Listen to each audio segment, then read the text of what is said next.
So, new forms of publication. Welcome to the third lecture, new forms of publication. So, printing created an appetite for new kinds of writing. So, కొత్త కొత్త కథలు రాయాలి అనే కోరిక అనేది బాగా పుట్టింది. కథలు అంటే అదే కొత్త కొత్త జానర్స్, కొత్త కొత్త టైప్స్ ఆఫ్ రైటింగ్స్ని రాయాలనే ఆలోచనలు మొదలైందన్నమాట. ఎక్కువ మంది చదవాలని కోరుకునేవారు. As more and more people could now read, they wanted to see their own lifes, experiences, emotions and relationships reflect in what they read. So వాళ్ళ యొక్క ఆలోచనలకు తగ్గట్టుగా పుస్తకాలు ఉండాలని చెప్పి అందరూ కోరుకునేవారు అనమాట. సో వాళ్ళ లైఫ్స్ ఎలా ఉన్నాయి ఆ రకంగా. The novel a literacy for which had developed in Europe ideally catered to this need. So యూరప్లో ఇది అర్థం చేసుకుని పీపుల్ యొక్క కోరిక మేరకు వాళ్ళు అలాంటి నవల్స్నే ప్రింట్ చేసేవారు. It soon acquire distinctly Indian forms and style. So వాళ్ళు మెల్లగా ఇండియన్ మార్కెట్ని కూడా అర్థం చేసుకుని, ఇండియాలో పీపుల్ ఎట్లాంటివి కోరుకుంటున్నారు, ఎలాంటివి ఉండాలనుకుంటున్నారో అర్థం చేసుకుని ఆ రకమైన రైటింగ్స్ రాయడం కూడా మొదలుపెట్టారు. For readers it opened up new world of experience and gave a vivid sense of diversity of human life. So రీడర్కి అన్ని రకాల ఎక్స్పీరియన్సెస్ దొరికేవి, వరల్డ్లో ఎలా ఉంది, వేరే వేరే చోట్ల ఏ రకంగా ఉన్నాయనేది కూడా తెలుసుకునేవాడు. సో మంచి ఎక్స్పీరియన్స్ అనే sense of diversity, human lives అనేవి ఎంత డైవర్సిఫై అయ్యి ఉన్నాయి అనేది అర్థమయ్యేది. Other new literacy forms also entered the world, reading lyrics, short stories, essays about social political matters. So కొత్త రకమైన ఇది రైటింగ్స్ కూడా వచ్చాయి. అవి ఏంటంటే పాటలు కానీ, ప్లస్ షార్ట్ స్టోరీస్, చిన్న చిన్న కథలు, essays about social political matters మీద చిన్న చిన్న ఎడిటర్ ఏమంటారు దాన్ని, మనం ఇప్పుడు మనం ఏమంటారు దాన్ని, హిందూ పేపర్లో సెంటర్లో ఉంటుంది, ఎడిటర్స్ రాస్తారు, అది అట్లాంటివి కానీ. సో ఇవన్నీ కూడా డిఫరెంట్ పీపుల్ డిఫరెంట్ రైటింగ్స్ని లైక్ చేసేవారు. In different ways they reinforced the new emphasis on human life. So ఇవన్నీ కూడా హ్యూమన్ లైఫ్స్ మీద ఎంతో కొంత ఇంపాక్ట్ అయితే చూపించాయి. అండ్ ఇంటిమేట్ ఫీలింగ్స్ మీద కూడా, అంటే మనం ఒక విషయాన్ని రెస్పాండ్ అయ్యే విధానాన్ని కూడా మార్చాయి. About the political and social rules that shaped such things. So ఈ పొలిటికల్ అండ్ సోషల్ రూల్స్ మీద కూడా ఒక కైండ్ ఆఫ్ ఒపీనియన్స్, ఫీలింగ్స్ అనేవి మొదలయ్యాయి అన్నమాట అందరిలో కూడా. By the end of the 19th century a new visual culture was taken shape. So end of the 19th century ending వచ్చేసరికి మనకి ఒక కైండ్ కొత్త రకమైన ఆలోచన విధానం అని విజువల్గా కనిపించే విధంగా, అంటే కొత్త రకమైన ఆలోచన విధానం అనేది పీపుల్లో స్టార్ట్ అయిందనమాట.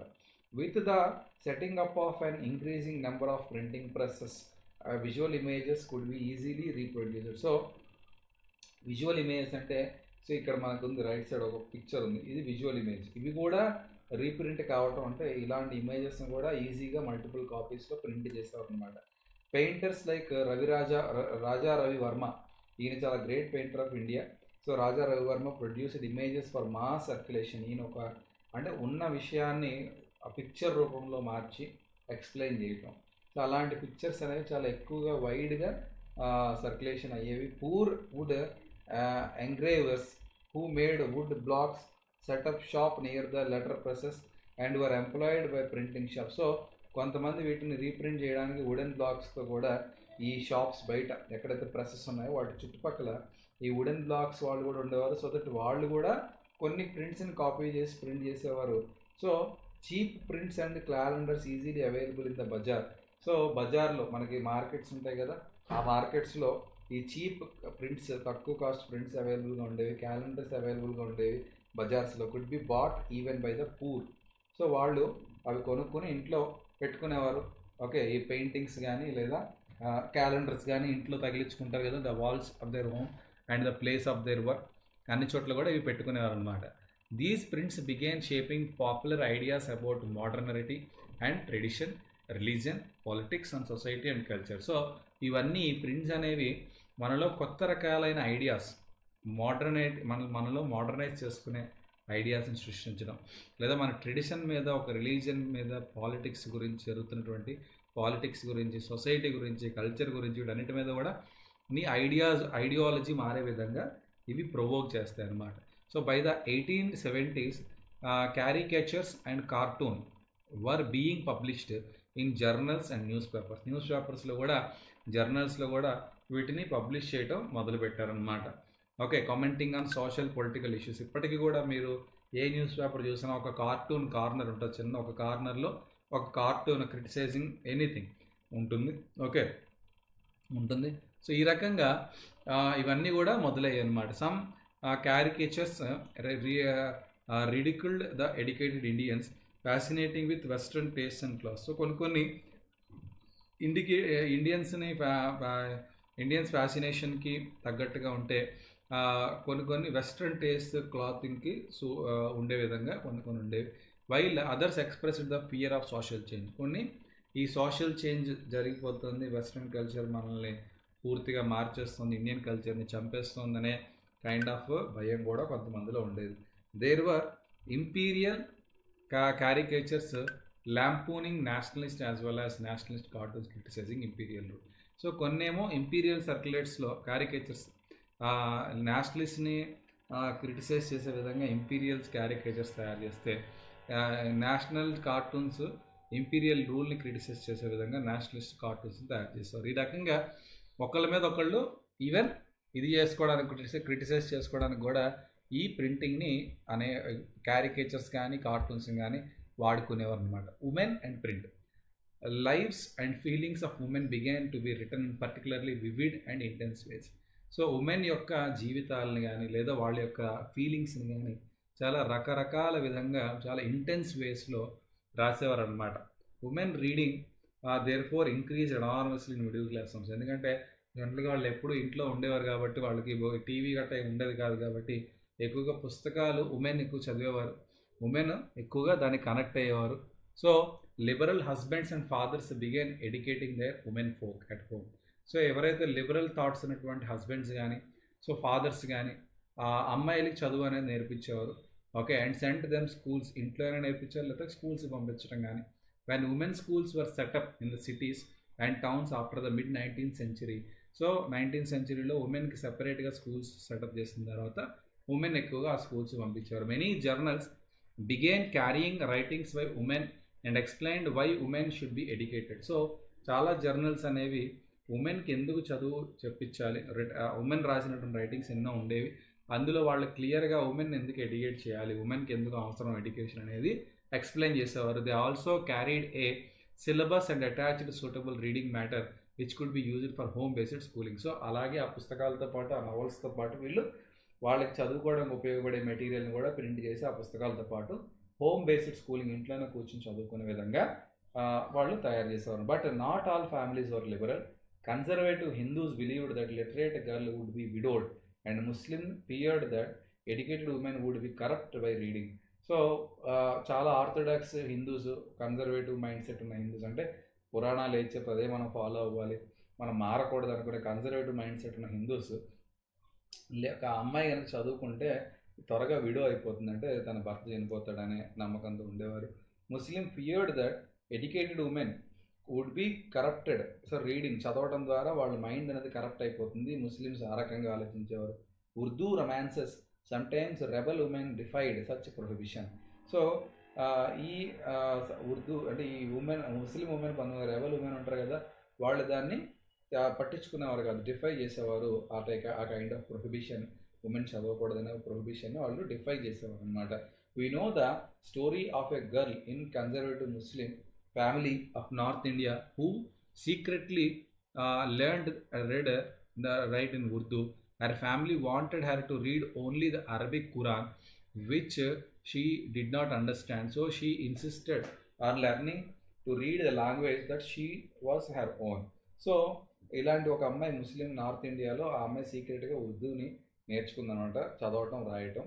కానీ వాళ్ళ ఫ్యామిలీ ఏం కోరుకునేదంటే ఆ అమ్మాయి ఓన్లీ అరబ్ నేర్చుకోవాలి, అరబిక్లో ఖురాన్ ఉంటుంది కాబట్టి ఖురాన్ అర్థం చేసుకోవాలంటే అరబిక్ రావాలని చెప్పి ఆవిడ్ని బలవంతంగా ఇన్సిస్ట్ చేసి సో అరబ్ని నేర్చుకునే విధంగా ఫోర్స్ చేశారు. In East Bengal in the early 19th century, Rashauddin Devi, a young married girl in a very orthodox household, learned to read in secrecy of her kitchen. So కిచెన్లో కూర్చొని ఆవిడ రాయటం చదవటం అనేది నేర్చుకుందాం అనమాట. Later she wrote her autobiography Amar జిబాన్.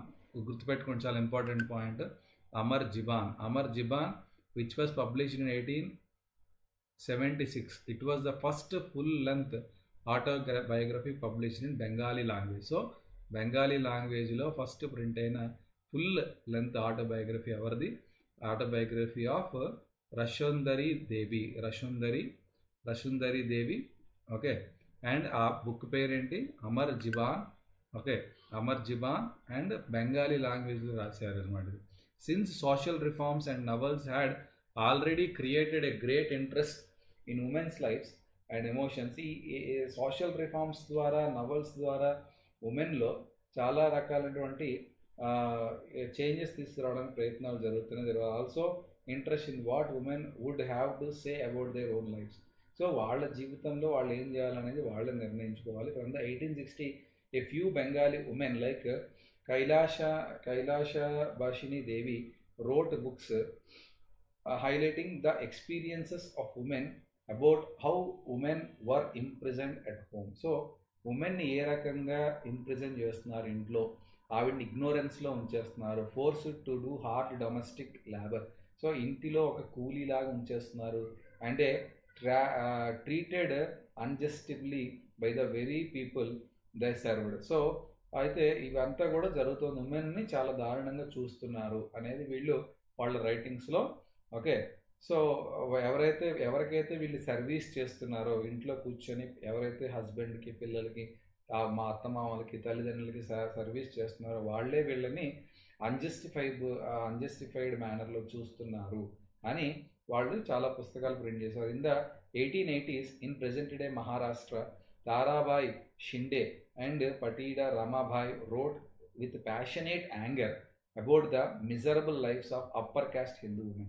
So upper caste lo unde Hindu women, upper class konచెం rich class lo unde Hindu women padutunnatuvanti బాధల్ని, especially widows అయితే ఒకవేళ భర్త చనిపోతే వాళ్ళు పడే అనుభవించే నరకం గురించి వీళ్ళు పుస్తకాలు రాశారు. Women in a Tamil novel expressed what reading meant to women who were so greatly confined by social regulations. So తమిళ్లో కూడా సేమ్ అన్ని భాష వేరైనా అందరి యొక్క భావం ఒకటే, అందరు పడుతున్న కష్టం ఒకటే. ఈ సోషల్ రెగ్యులేషన్స్ వల్ల వాళ్ళు ఏ రకంగా ఇంటికి కన్ఫైన్ అయిపోతున్నారు, చదువుకి యాక్సెసిబిలిటీ లేకుండా చేస్తున్నారని ప్రతి ఉమెన్ కూడా వాళ్ళు రాసిన పుస్తకాల్లో వాళ్ళ యొక్క ఎక్స్పీరియన్సెస్ని, బాధల్ని, గ్రీఫ్ని వాళ్ళు షేర్ చేస్తున్నారు మిగతా వాళ్ళతో. For various reasons my world is small, more than half my life happiness has come from books. So ఈ ఉమెన్ ఎలా ఫీల్ అయ్యారంటే తమిళ్ నవల్లో ఒక ఉమెన్ రాసినటువంటి స్టేట్మెంట్ అనమాట ఇది. So for various reasons my world is small. So ఏవైనా కారణాలు కావచ్చు, చాలా రకరకాల కారణాల వల్ల నా ప్రపంచం చాలా చిన్నది, నా ఇల్లే నా ప్రపంచం. More than half of my life happiness, నా జీవితంలో నేను అనుభవించిన ఆనందం అంతా కూడా పుస్తకాలు చదవటం ద్వారానే వచ్చింది అని ఒక తమిళ్ నవలిస్ట్ రాసినటువంటి లైన్ అనమాట ఇది. While Urdu, Tamil, Bengali, Marathi print culture had developed early, Hindi printing began seriously only when from 1870. So first vernacular languages lo printing అనేది ఎక్కువగా ఉండేది. హిందీలో 1870 తర్వాతే స్టార్ట్ అయింది. Soon a large segment of it was developed by the educated. It was a large segment of it was devoted to education of women. So అయితే ఇక్కడ large segment of the printing ఏదైతే జరిగిందో అదంతా కూడా women education గురించే జరిగేది. So the early 20th century journals written for and sometimes edited by women became extremely popular. So women రాసేవి, women edit చేసిన, అంటే ఎవరో రాసిన దాన్ని వాళ్ళు ఎడిట్ చేసి కొంచెం ఫైన్ ట్యూన్ చేసి రిలీజ్ చేస్తారు, అవి బాగా పాపులర్ అయ్యేవి. They discussed issues like women education, widowhood అంటే ఎవరైతే భర్త చనిపోతారో, so that is widow remarriage and the national movement, వీటి గురించి ఎక్కువగా ఉమెన్ పుస్తకాల్లో డిస్కస్ చేసేవారు. Some of them offered household and fashion lessons to women. So కొన్ని పుస్తకాలు హౌస్ హోల్డ్ యాక్టివిటీస్ ఎలా చేయాలి, లేదా ఫ్యాషన్ అంటే ఉమెన్ డెకరేషన్ మీద కానీ, ఉమెన్ ఫ్యాషన్ మీద, and brought entertainment through short stories, వాళ్ళని కొంచెం ఎంటర్టైన్ చేయడానికి కొన్ని నవల్స్, స్టోరీస్ అలాంటివి. సీరియలైజ్డ్ నవల్స్ అంటే ఒక సీరియల్స్, ఇప్పుడు ఎలాగైతే సీరియల్స్ ఉన్నాయో టీవీలో సీరియల్ చూస్తారు కదా, అప్పట్లో సీరియలైజ్డ్ నవల్స్ ఉండేవి, అవి చూసేవారు, అవి చదివేవారు అనమాట. In Punjab too a similar folk literature was widely printed from the early 20th century. So పంజాబ్లో కూడా ఇలాంటిదే ఒక ఫోక్ లిటరేచర్ అనేది ప్రింట్ చేసేవారు. Rama Chadha publish Ram Chadha published the fast selling Stri Dharma Vichar so Stri Dharma Vichar so to reach women how to be obedient wives. So obedient వైఫ్స్గా ఎలా ఉండాలని చెప్పి రామ్ చెడ్డా అనే ఆయన ఇది తయారు చేసే ఈ బుక్ రాసినట్టు. The Khalsa Tract Society published cheap book with similar message. ఇలాంటి మెసేజ్నే ఇంకొక సొసైటీ కూడా ప్రింట్ చేసింది, కల్షా సొసైటీ ట్రాక్ట్ సొసైటీ అట. వీళ్ళు చీపర్ వెర్షన్ అందరికీ అందుబాటులో ఉండే విధంగా దీన్ని ప్రింట్ చేసేవారు. Many of these were in the form of dialogues about the qualities of a good women. So good women ఏ రకంగా మాట్లాడుతుంది, ఏ రకంగా ఉంటుంది అనే విషయాన్ని చెప్తూ వీళ్ళు ఎక్కువ పుస్తకాలు రాశారు. In Bengal and entire area of central Calcutta the Battala was devoted to printing a popular book. So బెంగాల్లో ఎక్కువగా ఈ కలకట్టాలో ద బటాలా అనే ఒక ప్లేస్ ఓన్లీ బుక్స్ ప్రింటింగ్ కోసం ఉండేదట. Here you could buy cheap editions of religious tracts, scriptures as well as literature that was considered obscene and scandalous. అంటే ఏదైనా ఎక్కడ దొరకని పుస్తకాలు కానీ, ఏదైనా అన్ని బ్యాన్ చేసినటువంటి పుస్తకాలు, అన్ని రకాల పుస్తకాలు కూడా ఇక్కడ దొరుకుతాయి. By the late 19th century a lot of these books were being profusely illustrated with woodcuts and colored lithographs. అంటే ఇవి ఇంకా ఇంప్రూవైజ్డ్ వెర్షన్స్ని తీసుకొచ్చేవారు అనమాట. So peddlers took the Batala publications to home. So peddlers ఏం చేసేవారు, అక్కడికి వెళ్ళి తెచ్చుకునేవారు, వాళ్ళు ఇంటింటికి తీసుకెళ్ళి enabling women to read them in there leisure time. So అవి ఇళ్ళకి తీసుకెళ్ళి అమ్మేవారు, అక్కడ ఉమెన్ కొనుక్కొని వాళ్ళ లీజర్ టైంలో ఈ పుస్తకాలు చదువుకున్నారనమాట. So print and the poor people, very cheap small books were bought to markets in the 19th century. So అన్ని బాగా కాస్ట్లీ బుక్స్ ఎవరు కొనరు కాబట్టి చీప్ స్మాల్ బుక్స్ ఏవైతే ఉన్నాయో వాటిని ఎక్కువగా మార్కెట్స్లో పెట్టేవారు. Madras towns and sold at the cross roads. అంటే మద్రాస్ టౌన్లో ఉన్నటువంటి క్రాస్ రోడ్స్లో ఎక్కడెక్కడైతే పీపుల్ గ్యాదర్ అవుతారో సో అక్కడ ఇవి అమ్మేవారు. Allowing poor people travelling to markets to buy them. So అక్కడికి వెళ్ళి కొనుక్కునేవారు. Public libraries were set up from the early 20th century. Libraries కూడా పెట్టేవారు, లెండింగ్ లైబ్రరీస్ ఏదైతే తెచ్చుకుని మళ్ళీ చదివేసి ఇచ్చేయాలన్నమాట. Expanding the access to the బుక్స్ని పెంచడం కోసం అన్నీ పెట్టేవారు. So these libraries were located mostly in cities and towns and at times in prosperous villages. So libraries అనేది జనరల్గా సిటీస్లో టౌన్స్లో ఉండేవి, కొన్నిసార్లు మంచి రిచ్ విలేజెస్ ఏమైనా ఉంటే అక్కడ ఉండేవి. For rich local pattern setting up library was a way of acquiring prestige. అంటే ఎక్కడైనా ఒక రిచ్ పర్సన్ ఉన్నాడు అనుకోండి, వాడు ఒక లైబ్రరీని సెటప్ చేస్తే వాడికి మంచి ప్రఖ్యాతి, కీర్తి, అంటే అందరూ పొగిడారు అనమాట, మహానుభావుడు ఒక లైబ్రరీ పెట్టాడు మన ఊరికి అని చెప్పి పొగిడించుకోవడానికి, ప్రెస్టేజ్ని ఎక్వైర్ చేయడానికి కొన్ని చోట్ల విలేజెస్లో కూడా లైబ్రరీస్ని సెటప్ చేసేవారు. From the late 19th century issues of caste discrimination began to return about in many printed tracts and essays. So late 19th century వచ్చేసరికి క్యాస్ట్ డిస్క్రిమినేషన్ మీద ఉమెన్ ఎలాగైతే ముందంతా చూసారో అలాగే క్యాస్ట్ డిస్క్రిమినేషన్ అనేటటువంటి ఇష్యూని కూడా బాగా అడ్రస్ చేసేవారు రైటింగ్స్లో కానీ ఎస్సేస్లో కానీ. జ్యోతిబా పూలే ద మరాఠా పియనీర్ లో క్యాస్ట్ ప్రొటెస్ట్ మూవ్మెంట్. సో ఈయన జ్యోతిబా పూలే ద మరాఠా పియనీర్ ఆఫ్ లో caste protest movement wrote about the injustice of the caste system in his Gulamgiri. Jyotiba Phule అనే ఆయన ఈ గులాంగిరి అనే ఒక ఇది రాశారనమాట, పుస్తకం రాశారు.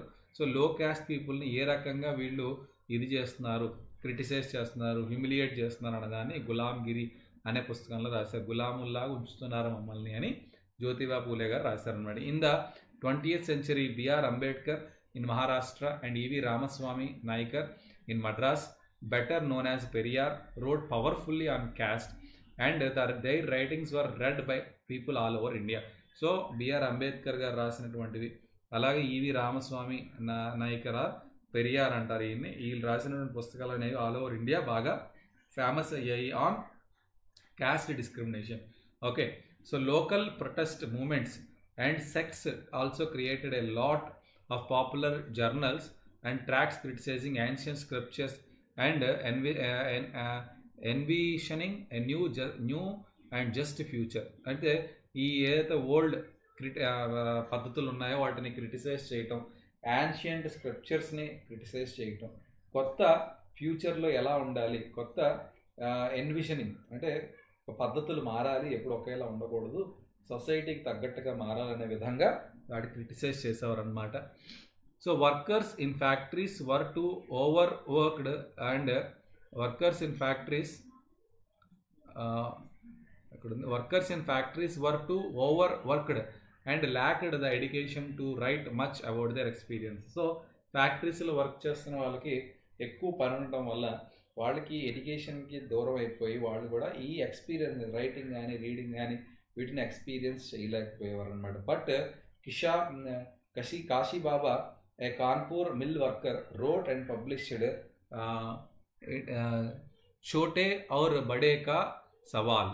సో ఈయన ఒక మిల్ వర్కర్, ఎవరు, కాశీబాబా, కాన్పూర్లో ఈయన ఒక మిల్లో పనిచేస్తారు. ఆయన ఒక పుస్తకం రాశారు, చోటే ఔర్ బడే కా సవాల్, in 1938 to show the links between caste and class exploitation. So caste ద్వారా లేదా లో క్లాస్ హై క్లాస్ వల్ల ఎక్స్ప్లాయిటేషన్ ఎలా జరుగుతుంది, ఒక వర్గము ఇంకో వర్గాన్ని ఏ రకంగా దోచుకుంటుంది అనే విషయాన్ని ఈయన ఎక్స్ప్రెస్ చేస్తూ చోటే ఔర్ బడే కా సవాల్ అనే పుస్తకాన్ని రాశారు. The poems of another Kanpur mill worker who wrote under the name of Sudarshan Chakra between 1935 and 1950 were brought together and published in collection called Sakshi Kavitaye. సో ఈయన ఎవరైతే సుదర్శన్ చక్ర, ఈయన కాన్పూర్ మిల్ వర్కర్ ఏం చేశారంటే ఈయన సుదర్శన్ చక్ర అని డిఫరెంట్ టైప్స్ ఆఫ్ పోయమ్స్ అని రాశారు. ఇవన్నిటినీ కూడా ఒకేసారి పబ్లిష్ చేశారు. యాజ్ ఎ సచ్చి కవితాయ అని ఒక పుస్తకాన్ని పబ్లిష్ చేశారు. By 1930 Bengaluru cotton mill workers set up libraries to educate themselves. So బెంగళూరులో ఉన్నటువంటి మిల్ వర్కర్స్ వాళ్ళు లైబ్రరీస్ సెటప్ చేసుకుని వాళ్ళే అనలైట్ చేసుకోవడానికి పని చేస్తున్నప్పుడు చదువుకునే విధంగా అవి పెట్టుకున్నారు. Following the example of Bombay workers, బాంబేలో కూడా అలాగే పెట్టుకున్నారు. So these were sponsored by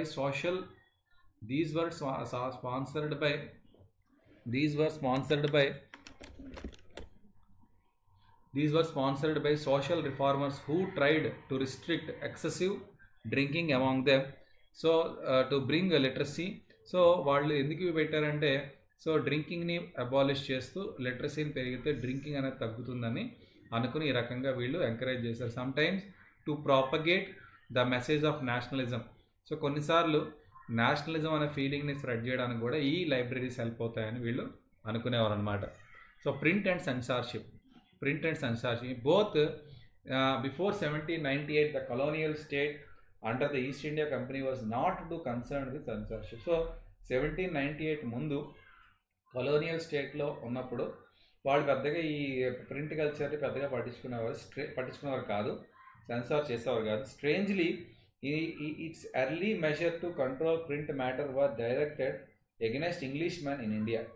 so మెల్లగా ఇది it's early measures to control ఎప్పుడు ఈ when who were critical of company మిస్రూల్ and hated the actions particularly company officers. So ఎప్పుడు వీళ్ళు హేట్ చేయడం మొదలుపెట్టారంటే, ఈ ఏవైతే ప్రింట్ అవుతున్నాయి ఈ ప్రింటింగ్స్ ద్వారా ఇంగ్లీష్ మెన్, ఇండియాలో ఉన్నటువంటి ఇంగ్లీష్ మెన్కి కంపెనీ మిస్రూల్ చేస్తోంది అనేది బయట పెట్టినప్పుడు, అలా లేదా కంపెనీ ఆఫీసర్స్ చేస్తున్నటువంటి పనులని హేట్ చేస్తూ ప్రింట్ అయిన ఆర్టికల్స్ వచ్చినప్పుడు, అప్పుడు the company was worried that such criticism might be used by it's critics in England to attack it's trade monopoly in India.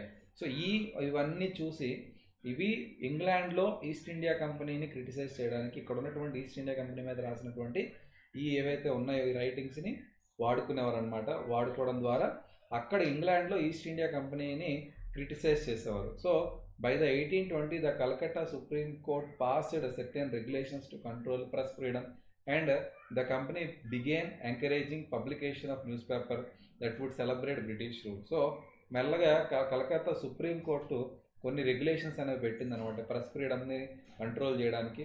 ఆ తర్వాత ఏదైతే ఈ ఈస్ట్ ఇండియా కంపెనీ ఈ కంపెనీయే ఒక పబ్లికేషన్ స్టార్ట్ చేసింది, ఒక న్యూస్ పేపర్ని స్టార్ట్ చేసింది. వాళ్ళు బ్రిటిషర్స్ని పొగుడుతూ రాయటం మొదలుపెట్టారు.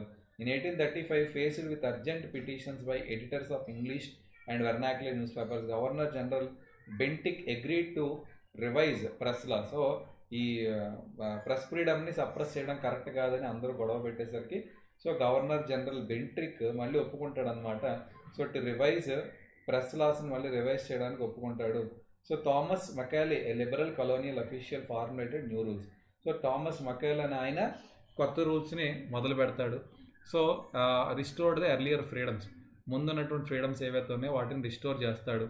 After the revolt of 1857, so తర్వాత 1857లో రివోల్ట్ జరిగేసరికి the attitude of freedom of press change, మళ్ళీ ఫ్రీడమ్ ఆఫ్ ప్రెస్ అనేది కరెక్ట్ కాదని ఫీల్ అవుతారు. ఎండ్రేజ్డ్ Englishman demanded a clamp down on the native press. So Englishmen ఏం feel అవుతారంటే native press ఏదైతే ఉందో ఈ వెర్నాక్యులర్ లాంగ్వేజెస్లో ప్రింట్ అవుతున్న ప్రెస్ని క్లాంప్ డౌన్ చేయాలి, తగ్గించాలి. As vernacular newspapers began assertively nationalist, వీళ్ళు ఎక్కువగా నేషనలిస్టిక్ ఫీలింగ్ని స్ప్రెడ్ చేస్తున్నారు.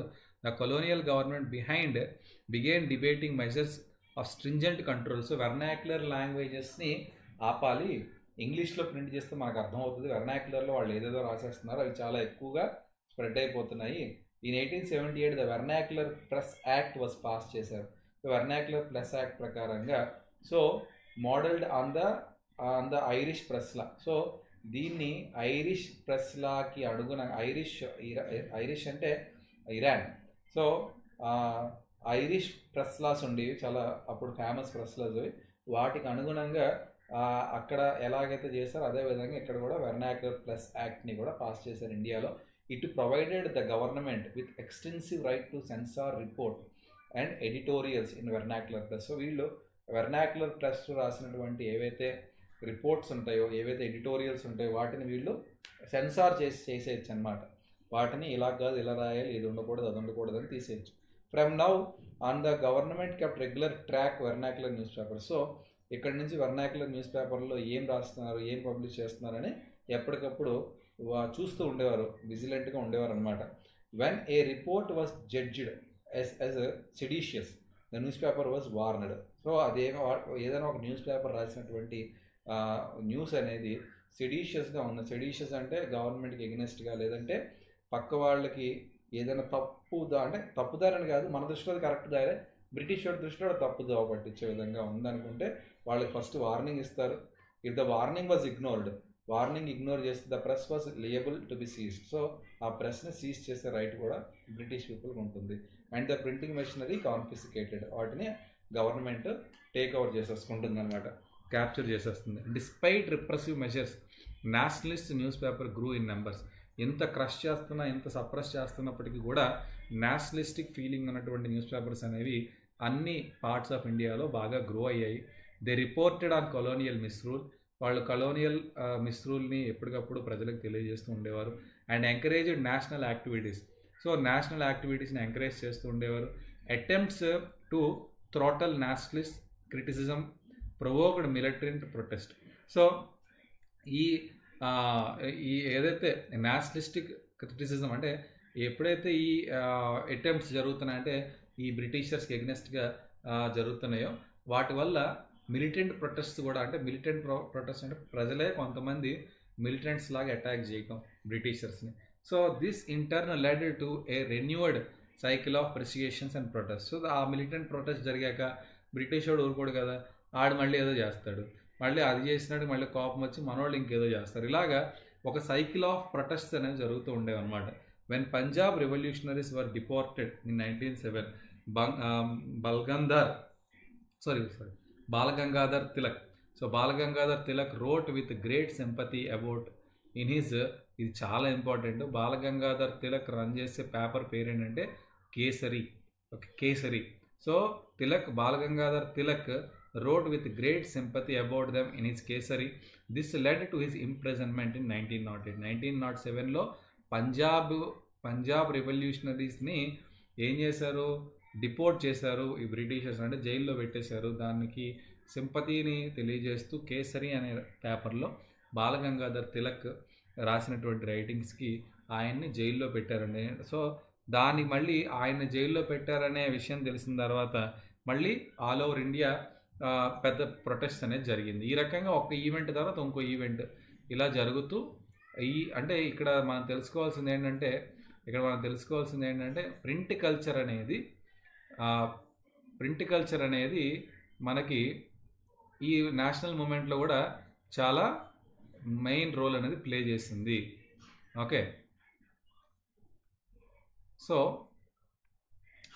this is all about print culture. I hope you have understood the lesson.